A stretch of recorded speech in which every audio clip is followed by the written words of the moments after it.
Late Night with the Devil एक psychological horror film है। ये कहानी एक लाइव टीवी शो के दौरान घटी एक ऐसी पैरानॉर्मल घटना के इर्द गिर्द पैदा होती है जिससे शो की रेटिंग आसमान छूने लगी। लेकिन सभी जानते हैं कि हर कामयाबी की एक कीमत होती है जो किसी ना किसी को तो चुकानी पड़ती है। अमेरिका के लिए 70 का दशक कई उथल पुथल वाली घटनाओं से भरा था। वियतनाम युद्ध से लेकर तेल संकट और राष्ट्रपति निक्सन के प्रति जनता का रोष, विद्रोह और दंगे। ऐसे में फफूंद की तरह पैदा होने वाले कई धार्मिक कल्ट, काला जादू और इंसानी बलि जैसी घटनाओं ने अमेरिका को दहशत में डाल दिया। लेकिन इन सब के बीच अमेरिकी टीवी शोज की अद्भुत दुनिया भी थी जो लोगों को सब अफरा तफरी भूलने में मदद करती है। इन्हीं में से एक मिडनाइट टीवी शो है, द नाइट ऑल। इस शो की जिम्मेदारी एक पुराने रेडियो अनाउंसर जैक डेलेरॉय के कंधों पर है। आकर्षक व्यक्तित्व वाला एक होनहार इंसान। शो के प्रोड्यूसर को लगता है कि शो आते ही टीवी पर हिट साबित होगा। हालांकि ऐसा नहीं है कि शो द नाइट ऑल कामयाब नहीं हुआ, पर यह शो उतनी सक्सेस हासिल नहीं कर सका जितना कि उन्हें उम्मीद थी। द नाइट ऑल में सब कुछ है, मनोरंजक इंटरव्यूज, म्यूजिक, कॉमेडी और वो सब कुछ जो एक पारिवारिक शो में होना चाहिए। शो के एंकर जैक डेलेरॉय को उसकी मेहनत के लिए इनाम भी मिले। 5 साल का चैनल कॉन्ट्रैक्ट, एमी नॉमिनेशन, अच्छी रेटिंग, एक खूबसूरत और प्यार करने वाली पत्नी मैडलिन पाइपर जो खुद एक स्टेज आर्टिस्ट हैं। ऐसा कहा जाता है कि जैक द ग्रोव नाम के एक रिलीजियस कल्ट से जुड़ा है। द ग्रोव एक ऐसा कल्ट है जिसके सदस्य केवल मर्द हो सकते हैं। ऊपर से देखने पर यह अमीरों का एक नॉर्मल सा ग्रुप है, पर अफवाहें इससे अलग है। लोगों का मानना है कि कल्ट कई अजीबोगरीब समारोह आयोजित करता है जिसकी अनजान शक्तियां किसी भी इंसान का करियर बना सकती हैं और बिगाड़ भी सकती है। जैक का शो 4 साल टीवी पर टेलीकास्ट होने के बाद भी नंबर 1 नहीं बन पाया। इस स्पॉट पर जैसे केवल एक ही नाम लिखा है, जोनी कार्सन और उसका midnight programme tonight show. Jack Deleroy Emmy award के लिए नॉमिनेट तो हुआ था, पर यह पुरस्कार भी उसे नहीं मिला। जैसे इतना ही काफी नहीं था, 1 साल बाद एक और बुरी खबर आई। जैक की पत्नी मैडलिन को लंग कैंसर डायग्नोस हुआ है, जबकि आज तक उसने कभी सिगरेट को हाथ भी नहीं लगाया। बड़ी विडंबना है। जैक के शो में उसकी बीमार पत्नी मैडलिन का भी इंटरव्यू हुआ। तब शो की रेटिंग में उछाल तो दिखा, पर यह भी जॉनी के शो को टक्कर देने के लिए काफी नहीं था। 2 हफ्ते बाद खबर आई कि बेचारी मैडलिन की मौत हो गई। इसके बाद जैक 1 महीने के लिए कहीं गायब हो गया। फिर अचानक एक दिन चैनल ने अनाउंस किया कि जैक इज बैक। वो फिर से द नाइट ऑल में उसी जोश और आकर्षण के साथ वापस लौटा। पर जैसे जैक के शो द नाइट ऑल को किसी की नज़र लग गई हो। प्रोड्यूसर से लेकर क्रू तक सब ने शो की रेटिंग बढ़ाने की पूरी कोशिश की, लेकिन ऑडियंस शेयर लगातार घटते ही जा रहे हैं। कुछ भी काम नहीं आ रहा है। जैक और जॉनी के शो के बीच रेटिंग का अंतर और भी गहराता चला गया। जैक शो बचाने के दबाव में है, ऊपर से शो के कॉन्ट्रैक्ट भी बस खत्म ही होने वाले हैं। अगर अब भी कुछ नहीं हुआ तो शो उसके हाथ से चला जाएगा। ये हैलोवीन वीक उसके लिए आखिरी मौका है। उसने एक शो प्लान किया जिसमें एक फेमस साइकिक क्रिस्टू, एक स्केप्टिक कारमाइकल हैग और एक पैरासाइकोलॉजिस्ट जून रोज मिचेल उसके मेन गेस्ट होंगे। शो में जैक का सहयोगी है गस मैककॉलन, जिसका काम है जैक से अपनी बेइज्जती कराना, जिससे कि ऑडियंस का मनोरंजन होता रहे। उसने शो में एक नया म्यूजिकल इंस्ट्रूमेंट इंट्रोड्यूस किया जिसे थर्मिन कहा जाता है। इसे बजाने के लिए इंस्ट्रूमेंट को छूने की जरूरत नहीं है। इसे हाथ से पैदा इलेक्ट्रोमैग्नेटिक इंटरफेरेंस के जरिए बजाया जाता है। शो का पहला गेस्ट है क्रिस्टू, जिसकी शक्तियां ये है कि वो आत्माओं से बात कर सकता है। कम से कम क्रिस्टू तो यही दावा करता है। क्रिस्टू बताता है कि हैलोवीन का समय एक ऐसा समय है जब 2 दुनियाओं के बीच गुप्त रास्ते खुल जाते हैं। ये वो समय है जब रिसेंटली मरे लोगों की आत्माएं आखिरी बार अपने अधूरे काम को पूरा करने धरती पर आ सकती हैं। इसलिए लोग अपने चेहरे पर मास्क लगाते हैं जिससे कि वे गुस्सैल आत्माओं से बच सकें। क्रिस्टू दावा करता है कि वो उन आत्माओं से कनेक्शन बना सकता है। वो अपना परफॉर्मेंस ऑडियंस के सामने शुरू करता है, फिर कहता है कि उसके पास एक नाम आ रहा है जो अक्षर पी से शुरू होता है। फिर एक कॉमन सा अंग्रेजी नाम बोलता है, पीटरसन। भीड़ में से एक आदमी कहता है कि पीटरमैन, और क्रिस्टू कहता है हाँ पीटरमैन। भीड़ में खड़ा आदमी बताता है कि ये उसकी पत्नी का मिडिल नेम है, वो उसके साथ अब नहीं है। क्रिस्टू बड़े नाटकीय अंदाज में कहता है कि हाँ, उसकी आत्मा अब यहीं इस कमरे में है। पर वो आदमी कहता है कि वो मरी नहीं है, वो तो 5 साल पहले पड़ोसी के साथ भाग गई थी। क्रिस्टू का मजाक बन गया।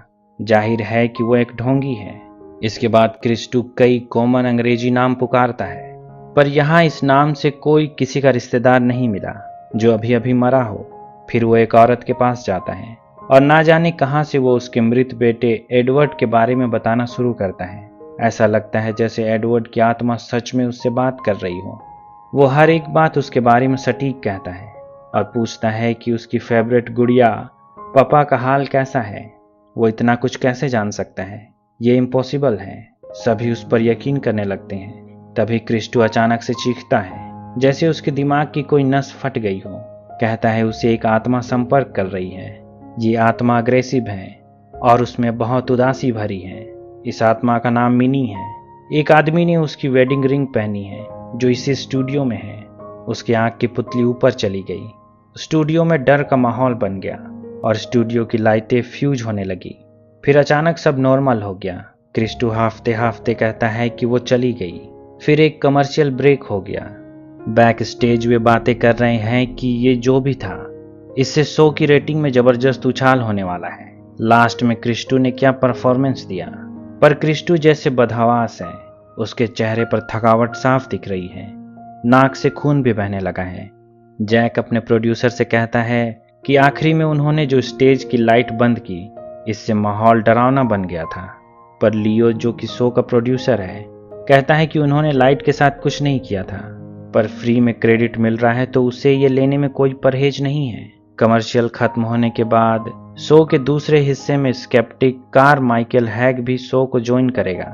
एक स्केप्टिक वो आदमी है जो किसी भी अलौकिक घटना को शक की नज़र से देखता है और उसके वैज्ञानिक समाधान ढूंढने की कोशिश करता है। कारमाइकल हैग एक फॉर्मर मैजिशियन है। जादुई नजर आने वाले सारे ट्रिक्स उसे अच्छे से मालूम है। वो एक संस्था चलाता है जो पैरानॉर्मल घटना के हर दावों को अपनी खास वैज्ञानिक पद्धति से परखती है। उसने बताया कि अमेरिका में उसने फेमस एमिटीविल के मालिक से संपर्क किया था। वो उसके दावों की जांच करना चाहता है, पर उन्होंने पोल खुलने के डर से उससे बातें नहीं की। कहता है कि उसे आज तक कोई नहीं मिला जिसके दावे सच्चे हों।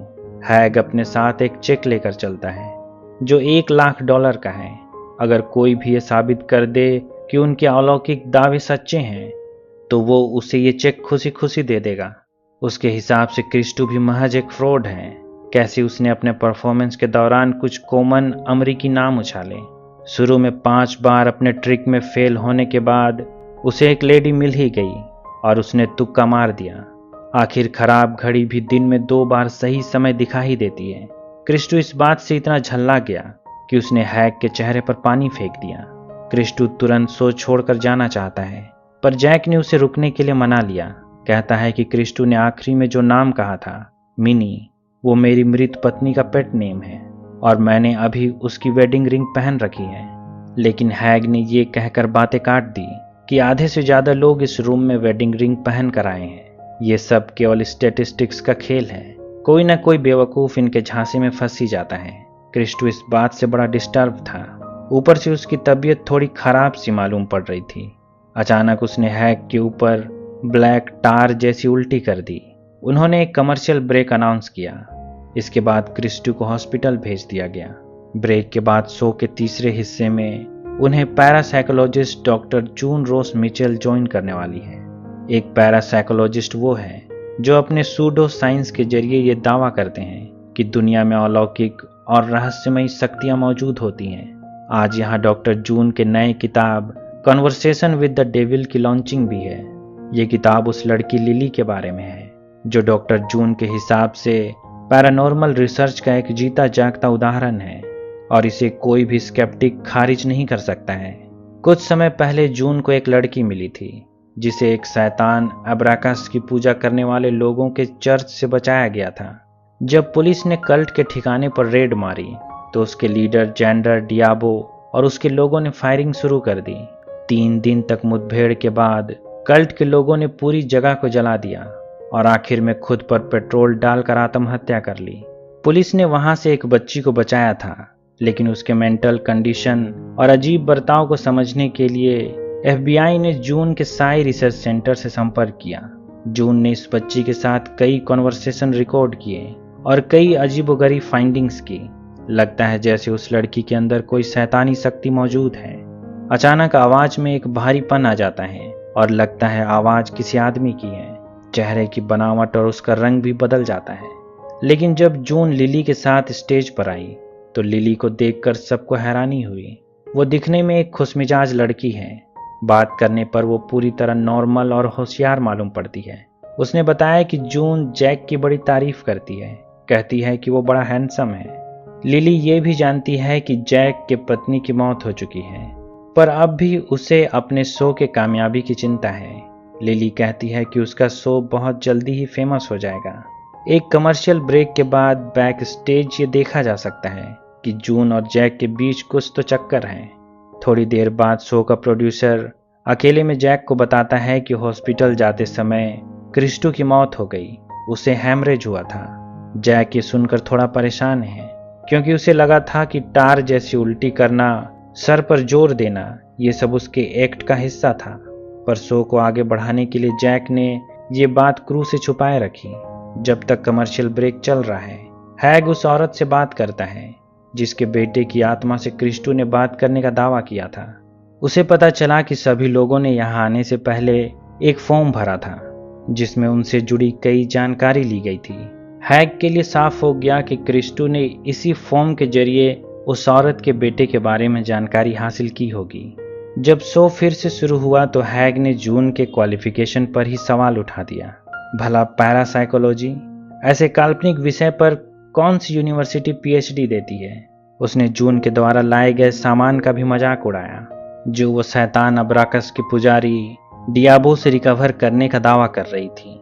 जब जैक ने लिली से उस आत्मा के बारे में पूछा जो उसके अंदर रहता है, तो लिली बताती है कि उसने उसका नाम मिस्टर रिगल्स रखा है, क्योंकि वो उससे बाहर आने के लिए छटपटाता रहता है। तभी स्टेज में गस के द्वारा इस्तेमाल की जा रही म्यूजिकल इंस्ट्रूमेंट थर्मिन अपने आप तेज आवाज करने लगी। थर्मिन तभी साउंड करती है जब उसके मैग्नेटिक फील्ड को कोई ऑब्जेक्ट डिस्टर्ब करता है, ना कि गस भी उसे इस्तेमाल नहीं कर रहा है। फिर थर्मिन तेज आवाज क्यों कर रही है? जब सभी किसी अलौकिक शक्ति की बात से घबराने लगे तो हैग ने जाकर इंस्ट्रूमेंट का प्लग निकाल दिया और सब शांत हो गया। हैग कहता है कि ये उनके मैग का फीडबैक है जो मैग्नेटिक फील्ड को डिस्टर्ब कर रहा है, पर लिली दावा करती है कि ये सब मिस्टर रिगल्स की वजह से हुआ था। इस पर जैक कहता है कि क्यों ना वो मिस्टर रिगल्स को इनवाइट करें। शुरू में जून ने इसका विरोध किया, पर जब ऑडियंस चिल्लाने लगी तो वो तुरंत मान गई, जैसे वे पहले ही प्लान करके आए हों। इस बार जब कमर्शियल ब्रेक हुआ तो डर से बेचारे गस की हालत खराब थी। वो जैक से कहता है कि कुछ भी गलत हो इससे पहले शो को बंद कर देना चाहिए। उसे क्रिस्टो के मौत के बारे में पता चल गया है। गस को लगता है कि ये सब मिस्टर रिगल्स ने ही किया है, पर जैक ने उसकी बात नहीं सुनी और शो जारी रहा। जब शो शुरू हुआ तो लिली के हाथ कुर्सी से बांध दिए गए। फिर जून ने लिली को फोकस करने को कहा। फिर मिस्टर रिगल्स को बाहर आने का निमंत्रण दिया। थोड़ी देर में लिली छटपटाने लगी और उसकी आवाज भारी हो गई। फेशियल एक्सप्रेशन भी बदल गए, जैसे लिली की जगह कोई और ही हो। उसके चेहरे पर चोट के निशान भी कहीं से आ गए थे। मिस्टर रिगल्स ने लिली के जरिए जून और जैक के पर्सनल अफेयर की बातें फूहड़ अंदाज में बोलनी शुरू कर दी। रिगल्स कहता है कि वो जैक से बड़े बड़े पेड़ों के बीच एक बार मिल चुका है। लगता है वो उस कल्ट ग्रोव की बात कर रहा है, जिसका केंद्र ऊंचे ऊंचे रेडवुड के पेड़ों के बीच कहीं है। मिस्टर रिगल्स कहता है कि उसकी पत्नी की बड़ी बुरी मौत हुई थी। अब तो उस बेचारी की हड्डी को भी कीड़ों ने खा लिया होगा। अब तुम आजाद हो, कहीं भी मुंह मार सकते हो। थोड़ी देर में मामला आउट ऑफ कंट्रोल हो गया। स्टूडियो लाइट शॉर्ट सर्किट होने लगे हैं और लिली जिस कुर्सी पर बैठी थी वो हवा में थोड़ी ऊपर उठ गई। फिर अचानक एकदम सब कुछ शांत हो गया। इसके बाद जून और लिली के बीच थोड़ा मेलोड्रामा हुआ और शो वापस अपने लय में आगे बढ़ने लगा। पर कारमाइकल हैग को इस सब पर संदेह है। उसने कई चीजें इस दौरान नोटिस की हैं, पर जैक ने उसे कुछ बोलने से पहले ही रोक दिया। इस बार जब कमर्शियल ब्रेक हुआ प्रोड्यूसर जैक को बताता है कि उन्होंने टीवी इंडस्ट्री के सारे रिकॉर्ड तोड़ दिए हैं। आज तक कोई भी कमर्शियल शो इतना ज़्यादा ऑडियंस शेयर हासिल नहीं कर पाया था। जाहिर सी बात है कि उन्हें पैरानॉर्मल या साइंटिफिक किसी भी डिस्कोर्स से कोई मतलब नहीं है। उन्हें केवल शो की रेटिंग बढ़ानी है। ब्रेक के बाद शो जब फिर से शुरू हुआ, हैग ने एक एक्सपेरिमेंट दोहराया। उसने गस को स्टेज पर बुलाया और ऑडियंस के सामने गस को हिप्नोटाइज करने की कोशिश की। शुरू में लगा कि कुछ भी नहीं हुआ, लेकिन थोड़ी देर बाद जब हैग ने कहा कि जोंक गस के शरीर से बाहर आने लगे हैं, तो गस को ऐसा ही दिखने लगा। ऐसा लग रहा है जैसे उसके पेट और सर फाड़ कर ढेरों जोंक बाहर आ रहे हैं। ऑडियंस भी घबरा गई। वहां मौजूद कई लोगों ने ऐसा होते हुए देखा भी। फिर हैग ने थोड़ा ड्रामा किया, जैसे अब सब कुछ उसके हाथ से बाहर चला गया है। इससे ऑडियंस और भी घबरा गई। फिर अचानक उसने हिप्नोसिस खत्म कर दी। कहता है कि उसने वही किया जो ठीक अभी अभी जून ने किया था। उसने ग्रुप हिप्नोसिस किया है, इसलिए सबने वही देखा जो वो दिखाना चाहता था। ऑडियंस में से आधे से ज़्यादा लोगों ने गस के अंदर से जोंक निकलते देखा था, ठीक वैसा ही जैसे जून ने जब लिली को हिप्नोटाइज किया था। तो लोगों ने लिली के चेहरे को बदलता हुआ और उस पर घाव भी देखे थे। अब तो लिली को भी जून पर शक होने लगा है कि क्या सच में मिस्टर रिगल्स है भी, या जून ने केवल अब तक उसे हिप्नोटाइज करके उसका फायदा उठाया है। जैक ने वीडियो टेप को स्क्रीन पर फिर से चलाने को कहा। वे टेप में देख सकते हैं कि कारमाइकल हैग ठीक कह रहा है। गस के अंदर से कोई भी जोंक बाहर नहीं आ रहा है, पर तब लोगों को लग रहा था कि सच में उसके अंदर से जोंक बाहर आ रहे हैं। ये ग्रुप हिप्नोटिज्म था। तब लिली कहती है कि वो भी अपनी रिकॉर्डिंग्स देखना चाहती है, पर जब रिकॉर्डिंग्स चलाई गई तो लिली के चेहरे पर चोट के निशान देखे जा सकते हैं। इसका मतलब है कि जून ने उसे हिप्नोटाइज नहीं किया था और मिस्टर रिगल्स ने उस पर सच में कब्जा कर लिया है। एक बार के लिए हैग को भी लगा कि शायद पहली बार उसका सामना किसी पैरानॉर्मल चीज से हुआ है, पर तभी जैक कहता है कि उसने स्क्रीन पर अपनी पत्नी मैडलिन को देखा और टेप को थोड़ा पीछे करता है। पर जैसे हैग को सारी बात का पता चल गया, वो उस पर भड़क जाता है। कहता है शो चमकाने के लिए उसने हद कर दी।